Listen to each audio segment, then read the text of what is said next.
So he said, give me a water skin, something that has water in it. So he took the water skin and then he drank it in front of the people on his camel. So that everyone should see that I am breaking my fast. Because it's difficult. Because the fast was difficult. There was a group of people around a particular Sahabi who had fainted. Well, before that, the Prophet ﷺ was then told, there are still a group of people who have not broken their fast. Even though they've seen you, they're still fasting. The Prophet ﷺ said, أُولَٰئِكَ عُصَاةٌ أُولَٰئِكَ عُصَاةٌ. They are all rebellious, evildoers. They are all evildoers. SubhanAllah, they're fasting, but they're evildoers. Also the Prophet ﷺ said, لَيْسَ مِنَ الْبِرِّ الصَّوْمُ فِي السَّفَرِ. There is no righteousness in fasting when on a journey. So what does this mean? This means, and it was in reference to a Sahabi who had fainted because of the effects of his fast. And so the Prophet said, this is not from righteousness. But if you know the fast is difficult for you, then break it. This is a concession Allah has given you. Break the fast. Rather than you becoming a burden on other people, making yourself more ill, break the fast. And so this is the rule. The rule is, you do what is easiest for you. And by the way, easiest isn't necessarily breaking the fast. Some people, they find that they can quite happily keep all of the 30 fasts. But those 6 fasts of Shawwal, you need the last few days to catch them, isn't it? It's difficult. Those 6 fasts are so burdensome. It's in a whole month. But those 6 feel so much more difficult. So for some people, if they break a fast, it's difficult for them to make it up. They find it is burdensome. So now it's easier for me to keep the fast. So if you're able to, you're strong, the journey isn't particularly difficult, and you're able to keep, then it's better for you to keep the fast. Although you may break it, but it's better for you to keep it. On the other hand, if you're weakened by the fast takes its toll upon you, then for you, it's better for you to break your fast. Yeah, it's better for you to break your fast rather than jeopardize maybe further fast by becoming overly weakened by the fast. Okay? طيب. That was what? The traveller. The next is marid, the one who is ill or unable to fast. Okay, what is the illness here? And if I cut my little finger, can I break my fast? Or if I get a headache, can I break my fast? What does marid here mean? The health problem that's constant. Sorry? The health problem that is recurring. Recurring health problem? So if you get one off cold, it doesn't count?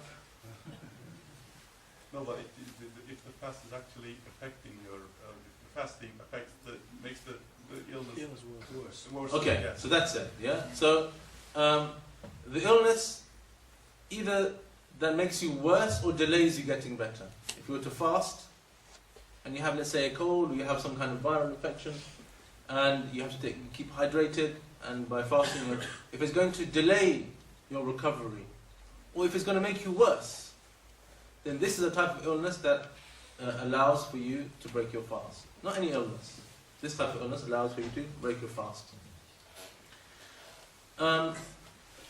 In both of these scenarios, so the one who is traveling and breaks his fast, and also the one who is ill and breaks their fast, this type of illness, a type of illness that is is a kind of a temporary measure. It's not something that remains with you. The brother at the back there, he mentioned diabetes. Okay, so it's not that type of illness that is going to remain with you forever. Also, if you're, for example, old age, you can't fast because you're too weak because you're old. As much as we would love to, we're not going to get younger. Yeah. So this type is a different type. Okay, I'll come back to that inshallah. But for those that are breaking their fast because they're ill, a temporary kind of illness, or they've gone on a journey, they're travelers, all they have to do is make up the fast once Ramadan is finished. Yeah, qada, it's called qada. All you have to do is make up the fast. You were ill for 3 days, make up 3 days outside of Ramadan. You went on a journey and you were there for 3 days, you make up the fast, you make up 3 fasts when you are a resident again outside of Ramadan. Okay, but there is a type of illness that you're never really going to recover from. Yeah? So like diabetes, at least for the foreseeable future anyway, or old age, and for example, people that have a problem with their kidneys, they need to have a dialysis every day, they need to keep hydrated. Other types of illnesses that they have to take medication on a daily basis and they're not going to get better, then to say that they should make up their fast would be pointless, because they'll never be in a situation where they can make up their fast. They will never regain their health. And so in these individuals, what they should do is a kafara, an expiation. And this was the fatwa of Ibn Abbas, that they should feed one poor person for every day that they've missed. A square meal. Okay? Sometimes they quantify it by saying a sa', which is a certain quantity. But essentially, it's feeding a poor person a square meal. And it should be according to where you are. For example, if I'm here and I'm unable to fast because I have diabetes, so I need to feed how many people? 30 people. Yeah? And roughly, maybe a meal costs how much? How much does a good meal cost in Lewisham? It's not too expensive, not Like £4. Sorry? £5? Yeah. Okay, you're doing good, mashallah. Should tell me more often. So £5 is a good square meal. So 150. Yeah, you have to kind of that amount. If you were to send it abroad, like many people do, they would want to do their kafara abroad. £5 will maybe feed not one person, maybe 10 people. Yeah. So I can't say, well, I'm going to send it abroad, and according to how much it will be abroad, I'll feed 30 people abroad. It doesn't work like that. It has to be according to where you are. Yeah. So you can send it abroad. There's no problem with that, but it has to be the amount should be equivalent to where you are, not to where it's going. Okay. And then like this are the last category. Yes. Yes. Does it have to be fed? Can that money be used for anything else? Or should it be specifically used for feeding people? Sorry, if it's too specific. No, it has to be feeding. Yeah, it has to be feeding. It shouldn't just be money. Yeah, it shouldn't just be money. You can give money, provided that the website or whatever the organisation that are taking your money, they are responsible for then buying food and then feeding the poor people. Yeah, so that's okay. That's wakala. That's just me saying, can you do something for me on my behalf? And he does it. It's no problem. But the issue is just giving money. You can't just give money. Same thing with zakat al-fitr. You can't just give someone money as zakat al-fitr. It has to be food items. You can give money, and then the money can be sent abroad, and then can be used to buy food, buy rice or whatever the staple diet is of that country. But it should not be given as money. Or even though some fuqaha, they said that, the ahnaf, but Allah alam, the kind of jumhur opinion is that it should be given as food. This is the hadith of the Prophet suggests that it should be as food. Okay.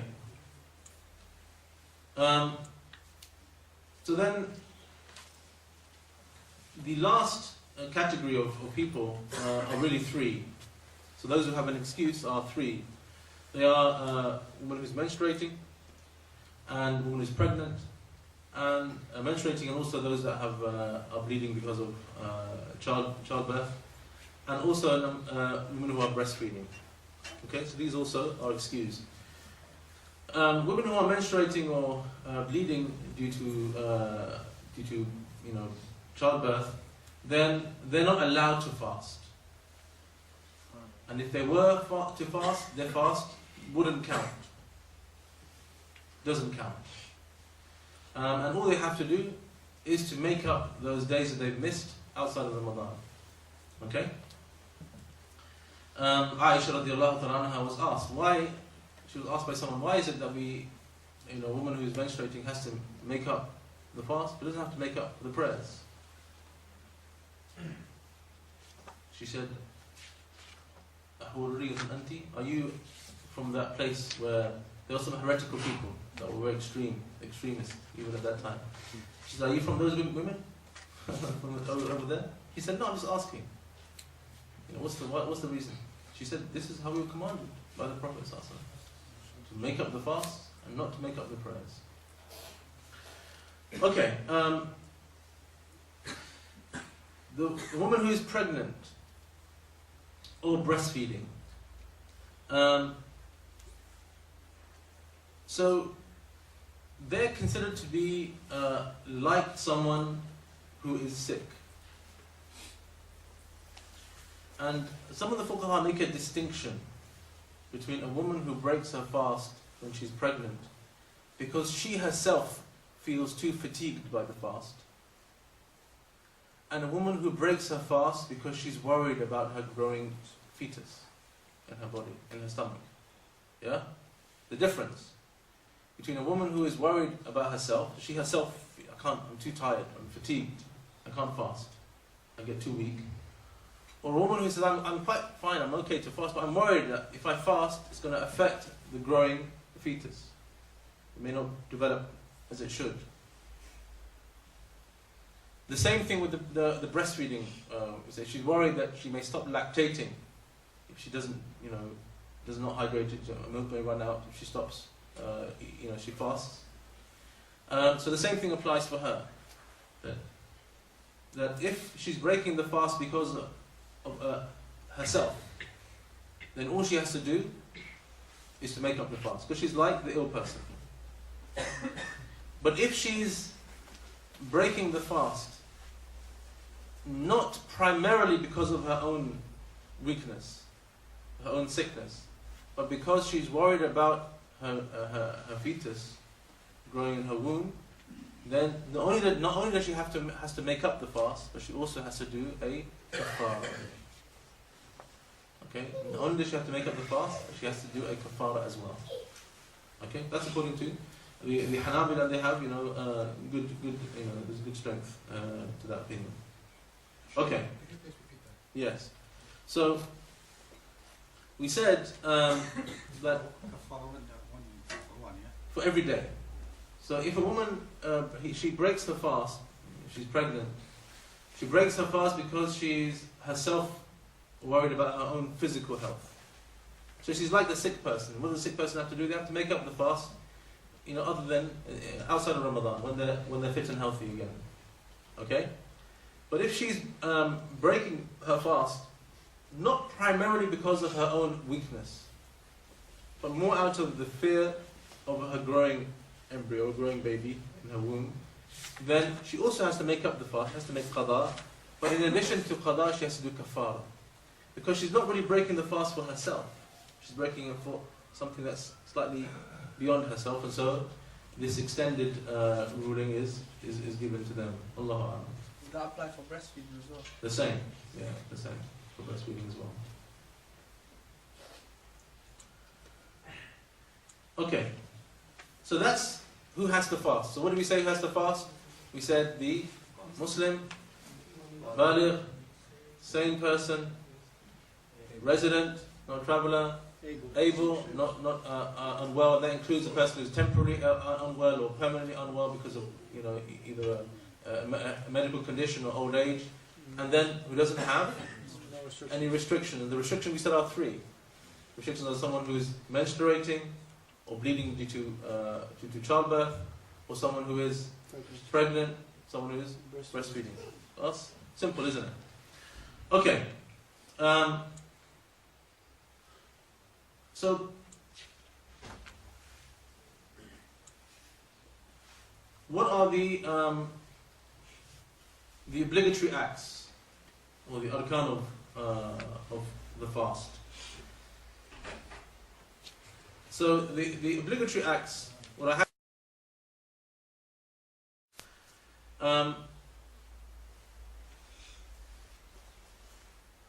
Also, anything that has the meaning of eating and drinking. Yeah, so eating and drinking essentially provides nourishment to the body. Yeah, provides energy. So anything else that may be a substitute to actual physical eating and drinking, but fulfills the same purpose of eating and drinking, has the same ruling. Yeah, so this is where the fuqaha talk about they talk about injections. So, for example, you may have an injection that is just has an antibiotic. It's not there for nourishment purposes. It's to kill the virus or the bacteria that may be in your body. So this is not nourishing. So, according to this, then this wouldn't break your fast. But certain injections, like the insulin, because the insulin, the insulin allows your cells to take in the glucose. Yeah, so someone who is diabetic, their pancreas doesn't produce enough insulin, and the insulin is very important. That it allows your body to take glucose. So essentially, it's doing the job of providing nutrition and energy. And so this is why taking insulin would, even if it's as an injection or as a tablet in your mouth, even insulin would break the fast, according to this opinion, this idea that anything that's equivalent to eating and drinking breaks the fast as well. What about inhalers? People have asthmatic, they have to do a pump inhaler thing. Sorry? No, lecture you said they don't. Okay, so you remember, yeah? So no, it doesn't. According to the fuqaha of our time, they have said, or some of them at least have said, that this is not eating and drinking, neither is it like eating and drinking. So it doesn't provide nourishment. Essentially, the gases go where? Into your lungs, not through your intestines, into your stomach. So they go into your lungs and try and open up the airways of the lungs so they get blocked. People that are asthmatic, their airways get blocked, they can't breathe properly. Even though maybe as much as 80% of the actual gas ends up at the back of your throat, and you end up swallowing it down. But that's nothing more than water that ends up the back of your throat when you make wudu.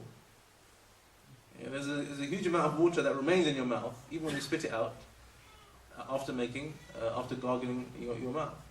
And so this even if it goes in the back of your throat, the purpose behind it is not for nourishment. And so, instead of being fastidious, the fuqaha have said this is okay, it doesn't break the fast. Okay, so eating and drinking intentionally. Number 2, self-induced vomiting. Yeah, self-induced vomiting. If someone vomits themselves, i.e. not being self-induced, this doesn't break the fast. But if they put their hand down their throat and they cause themselves to vomit, then this breaks the fast. This is based on the hadith which is authentic, where the Prophet ﷺ said that anyone who vomits, it doesn't break the fast, but anyone who causes themselves to vomit, i.e. induces vomit themselves, then this breaks the fast. Okay, cupping. There is a lot of discussion about cupping. Cupping, bloodletting. Cupping is drawing out the blood from someone who has a pain or even not for that matter. The safest, and I'm just going to leave it brief, the safest opinion, and the opinion of the majority as well, is that cupping breaks the fast. What time is it? 11:15. Cupping, the Prophet said, after the hajj wal mahjum,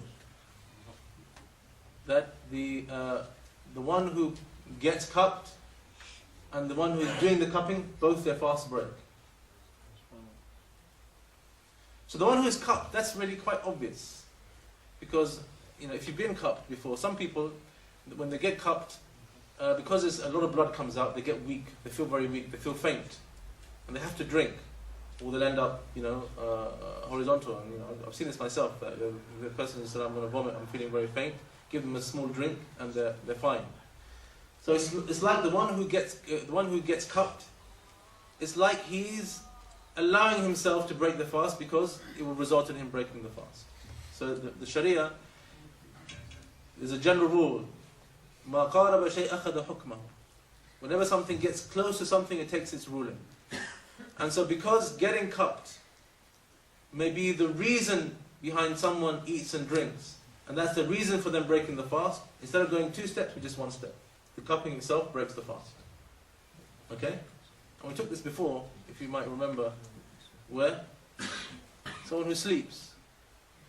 Someone who goes to sleep, a long sleeping, that breaks their wudu.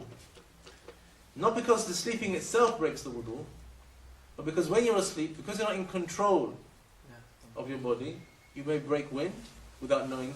And so the ruling of sleeping is as if it has broken your wudu. Okay, the same thing here. That's obvious, but what about the person who does the cupping? I'm just going to throw something out for you, and I'm not going to, I'm just going to throw something out. And that is, what Ibn Taymiyyah, rahimahullah, he said, is that previously, in that time, the way cupping would be done was that you need to create a pressure differential. You need to, in order for the blood to come out, there has to be a lack of pressure. That's why sometimes you use something burning, because the burning it kind of creates a lack of pressure, then you suck it out. Nowadays we use a pump, yeah. But they would also use a kind of a simple, a sucking mechanism where they would suck out the blood. And that sucking, I don't know, but he said the sucking may have inadvertently resulted in someone swallowing some blood. So like the one who's got cupped, he's broken his fast because he's weakened, and the one who is doing the cupping has broken his fast because he may inadvertently drink some or take some of the blood into his mouth. Allahu alam. I mean, the hadith, is a strong hadith that suggests that we shouldn't. The cupping, the person who gets cupped, and the one who's doing the cupping, their fast is broken. Okay. The last thing that breaks the fast. So nothing else, by the way. So some people talk about kuhl, wearing what's it called? This eye thing, or sometimes they talk about some smelling some perfumes. Bukhur, they have that doesn't. I mean that's or even the miswak. There's nothing wrong with the miswak. It doesn't break the fast. But the last thing that does break the fast is tasting is fine. Yeah, tasting is fine. We'll come to the makruhat, inshallah. But seminal discharge through self-stimulation. Yeah? Seminal discharge through self-stimulation. This breaks the fast.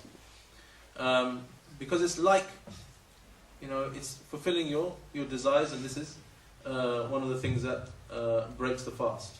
Okay?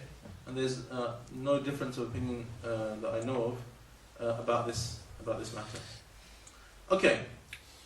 Nasal spray. Sorry? Nasal spray. Would it be similar to the asthma puff? Yeah, if it's a spray and it's meant for the nose, then it has the same ruling as an asthma.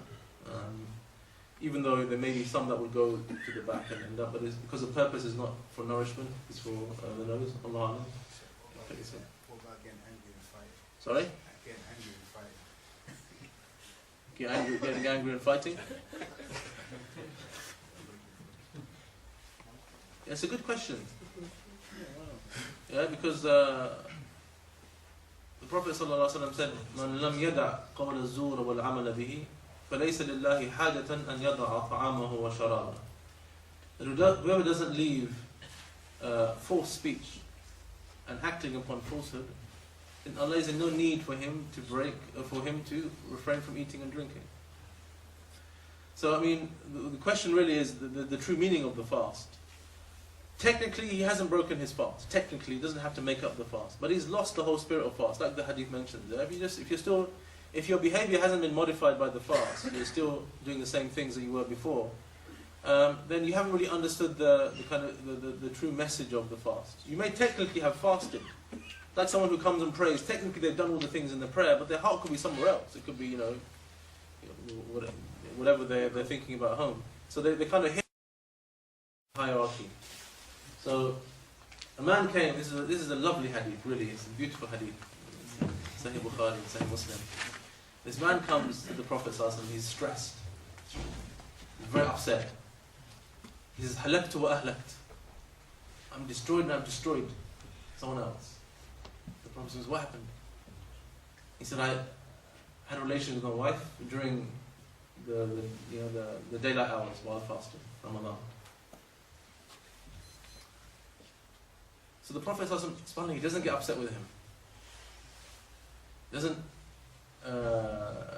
make him feel as if he's something small. He says to him, go and free a slave. So I don't have a slave to free. He says, then go and fast for 2 months. He says, what happened to me happened because of fasting. How can I take 2 months of it consecutively? I can't do it. So he said, okay, then go and feed 60 people. So I've got nothing. I haven't got any money to feed 60 people.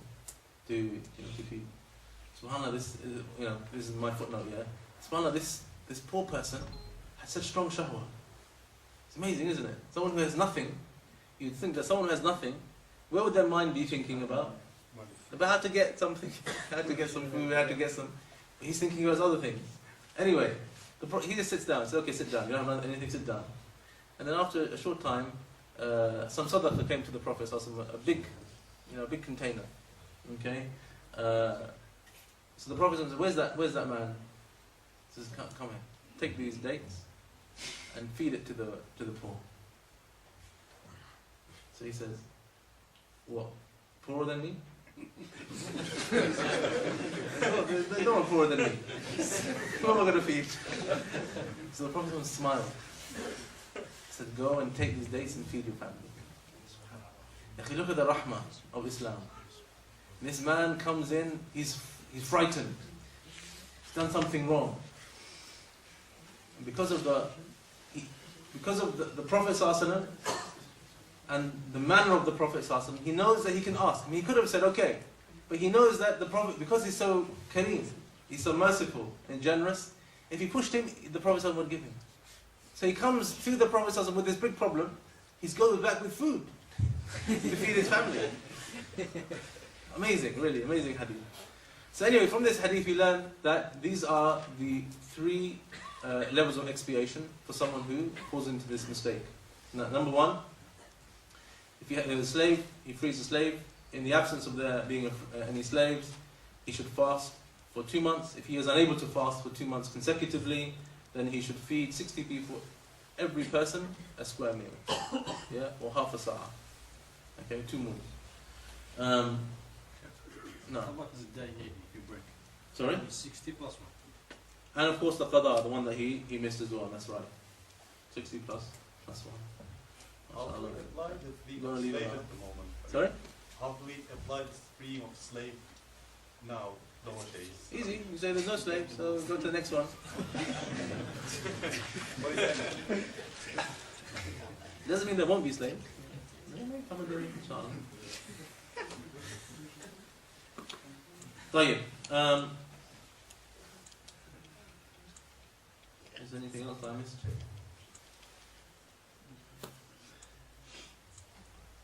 I think that's it. I covered everything that I wanted to. We covered about fasting now. Then, yes. Otherwise, if any questions, otherwise we will finish. No.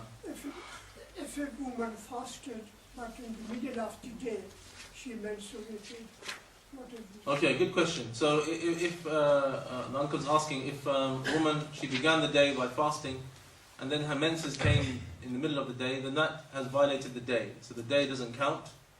And so she has to make up so that she can eat and drink. By the way, she can eat and drink that day because it's gone. But she'll have to make up that day after Ramadan. No, yeah. You said about, you mentioned about the sexual intercourse. Yes. You also mentioned like, what if the lady hasn't actually know? Because most of them won't be. Oh, very good. Yes, I forgot to mention that. Yes. So, in this hadith, it doesn't mention what about the woman. Yeah. What about her? What's her situation? Yeah. So, if she was complicit in the act, yeah, so she wanted to do it as well, then she has the same expiation to do. But if she wasn't complicit, she said, look, you shouldn't be doing this is Ramadan, you're spoiling my fast as well, but he does it anyway, then she's not considered to be complicit in the act, so there's no kafara upon her. She just needs to make up the day because she's broken the day. The day's gone. Now, You mentioned at the beginning there was a lot of disunity with regards to when Ramadan begins. yes. Nowadays, a lot of disunity with regards to when dawn is. Can you Yeah, I explain? was hoping you wouldn't ask that question.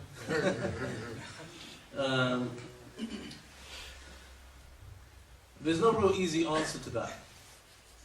Let me just tell you historically what's happened, okay? And I'll leave judgment to the powers that be here and elsewhere as well. What happened traditionally is that when Muslims initially came to this country, they wanted to know what time, obviously, to do the salawat, and this was calculated using the degrees of the sun, okay, below the horizon. And so they went to Rabat al-Alam Islamic, which is the World Muslim League, and other bodies for the criteria for the various timings of the salawat, and they then gave them the criteria.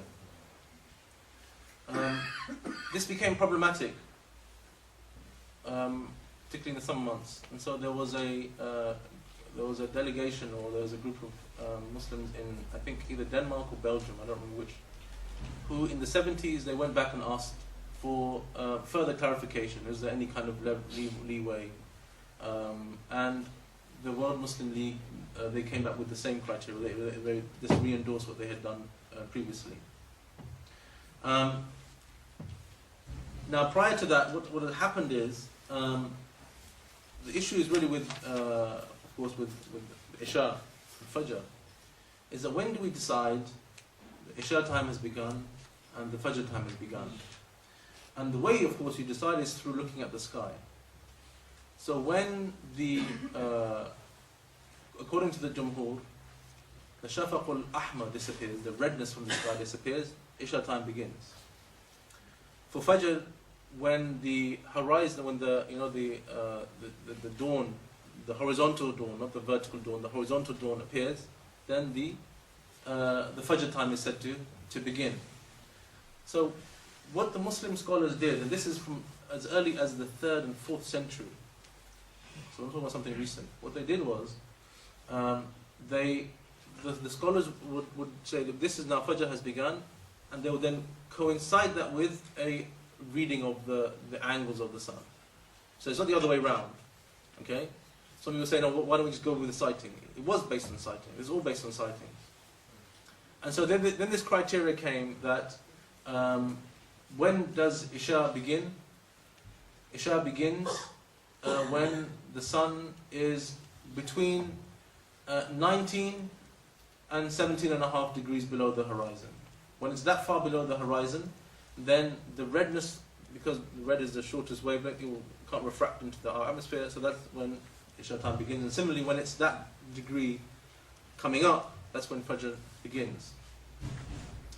So that had been the criteria, and it had been the criteria almost universally all over the globe, even in places that were northern hemisphere and southern hemisphere as well.